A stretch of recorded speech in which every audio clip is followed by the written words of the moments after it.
ये बहुत ज़्यादा चल रहा है और हमारे लोग बल्कि बड़ी बड़ी जो है ना वो शख्सियात भी खुलकर इस पर बोल रही हैं और इसके जवाज़ और अंदरजवाज़ का मसला चल रहा है। मैं आपसे सिर्फ इतना कहूँगा कि अगर आप ये कहते हैं कि जज्बा जिहाद और जज्बा ईमानी पैदा करने के लिए है, तो हमारे पास बदर से बढ़ करके और कुछ नहीं है जो जज्बा ईमानी पैदा करे, जो जज्बा जिहाद पैदा करे। अच्छा, फिर कहें उसमें भी तो ऐसा है ना कि एक भाई ने कहा कि भाई जब से मैंने वो देखा है तो मैं सीने पर हाथ रख के हुजूर पर दुरूद पाक पढ़ने लग गया हूँ, जब से मैंने देखा तो मैं माँ बाप के हाथ चूमने लग गया हूँ। तो मैंने कहा भाई आपने ड्रामा देख कर ये क्यों सीखा? आप काश उमैर बिन अबी वकास का वो अंदाज पढ़ लेते ना, तो फिर आप भी इस्लाम के लिए सब कुछ करने को तैयार हो जाते हैं। उमैर बिन अबी वकास रज़ी अल्लाह ताला अन्हु 14 साल के हैं। अल्लाह आपको लेकर के जाए बदर के मैदान में जो 14 सहाबा की लिस्टें लगी है ना, सर फहरिस्त नाम उमैर बिन अबी वकास का, सबसे पहले शहीद हैं। छोटे थे, प्यारे आका अलैहिस्सलाम की बारगाह में हुजूर ने फरमाया तुम छोटे हो, वापस जाओ। हाँ, एड़ियों पे खड़े हो रहे थे ताकि लोग ना कहें, पंजों पे खड़े हो रहे थे ताकि पहचान ना सके, लेकिन प्यारे आका अलैहिस्सलाम को तो खबर है। हुजूर फरमाया वापस जाओ। अर्ज किया रसूलल्लाह मेरा भाई तो जा रहा है। सरकार ने फरमाया बड़े रसूलल्लाह ऐसा कीजिए फिर कुश्ती करवा लीजिए, जो कुश्ती जीतेगा मेरा भाई जीतेगा तो ठीक है मैं चला जाऊंगा वापस, लेकिन अगर मैं जीत गया तो आका फिर मुझे। सरकार ने ठीक है लड़ लो। कुश्ती शुरू हुई तो बाज़ाब्ता मौरखीन ने लिखा है उमैर बिन अबी वकास अपने भाई के कान में कहते भाई आज हार जाओ ना।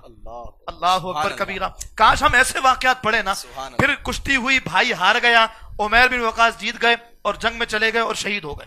अगर हम ये वाकयात पढ़ें, असलाफ के कारनामे पढ़ें, अकाबिरीन के वाकयात पढ़ें, सिर्फ ड्रामों के जरिए ही हम तक दीन थोड़ी पहुंचेगा। और फिर आप देखें अर्तुगरल ड्रामे के जरिए मैंने खुद लोगों के स्टेटस देखे कि वो जो रोमांस वाले सीन है ना, उनको लिख लिख करके लगाया जा रहा है और लोग अपना मफाद ढूंढ ही लेते हैं भाई, अपनी राह निकाल ही लेते हैं। और अगर आप ये कहें कि भाई इससे हमें फायदा तो हो रहा है ना, तो मैंने कहा कुरान कहता है यसअलूनका अनिल खम्री वल मैसिर, तुमसे शराब और जुए के बारे में पूछा जाता है। कुल फीहिमा इस्मुन कबीर व मनाफिउ लिन्नास, कुरान कहता है शराब में फायदे हैं। हाँ, कुरान कहता है, ये मैं कुरान की आयत कोट कर रहा हूं। कुल सरकार को अल्लाह फरमाता है कह दो इस्मुन कबीर, इसमें बड़ा गुनाह है, वो मनाफिउ लिन्नास, और लोगों के लिए फायदा भी है, वह इस्मुहुमा अकबरु मिन नफ़इहिमा, लेकिन जो इसका फायदा है ना उसके मुकाबले में इसका गुनाह बड़ा है, इसका वबाल ज्यादा है। तो यही मामला यहां पर है कि मैं इससे इनकार नहीं कर रहा कि किसी भाई को दुरूद पाक पढ़ना आ गया, किसी भाई को फायदा मिल गया, लेकिन इसका वबाल ज्यादा है। आप देखें ना इसकी परेशानी कहां तक जा रही है।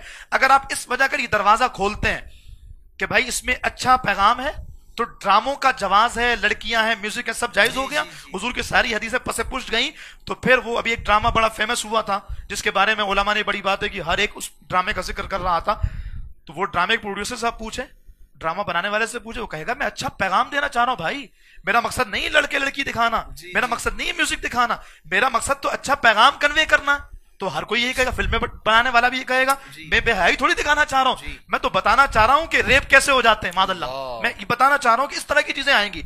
तो भाई खुदारा ये दरवाजा ना खोला जाए। वो साहिबान इल्म भी जो इसके जवाज की तरफ जा रहे हैं वो भी खुदारा होश के नाखुन लें। हमारे पास असलाफ के कारनामों के लिए अल्हम्दुलिल्लाह किताबें भरी पड़ी हैं, उलमा मौजूद हैं, वो तरबियत करें, वो लोगों की ज़हन साजी करें। वो लोग जो मोबाइल पे ड्रामा देखकर थोड़ी देर के बाद पबजी खेलने लग जाएं, टिकटॉक बनाने लग जाएं, वो कहेंगे जज्बा जिहाद पैदा होगा। जज्बा जिहाद अकाबिरीन के कारनामे पढ़ करके और उलमा की सोबत में बैठ करके आएगा। आप किसी आलिम के सोबत में बैठें कि जो जज्बा जिहाद रखता हो, वो एक दिन नहीं 1 घंटे के अंदर आपके अंदर जिहाद का जज्बा पैदा कर देगा। लेकिन वो ड्रामा देखने वाला जिहाद का जज्बा कम पैदा करेगा, रोमांस में ज्यादा उसके दिलो दिमाग के अंदर पैदा होगा। तो खुदारा मैं बार बार अर्ज करूंगा इस प्रोग्राम के तवस्सुस से भी, और आज के दिन की वजह कर भी आपसे अर्ज करूंगा, बदर का यह पैगाम नहीं था कि बदर के पैगाम को हम किसी काफिर की सूरत में देखें। अब देखें वो जो अर्तुगरल का जिसने रोल अदा किया वो काफिर है, नॉन मुस्लिम है, जो मेरी मालूमात है। अब जब भी मैं भी अर्तुगरल सोच रहा हूं ना, तो वो तस्वीर मेरे सामने आ रही है। हालांकि मुसलमान मुजाहिद तो इससे करोड़ा गुना अच्छे थे, लेकिन हमारे सामने उसका खाका आ रहा है। तो ये सारी वजूहात है जिसकी बिना पर इसको देखने की किसी सूरत भी इजाजत नहीं मिलेगी।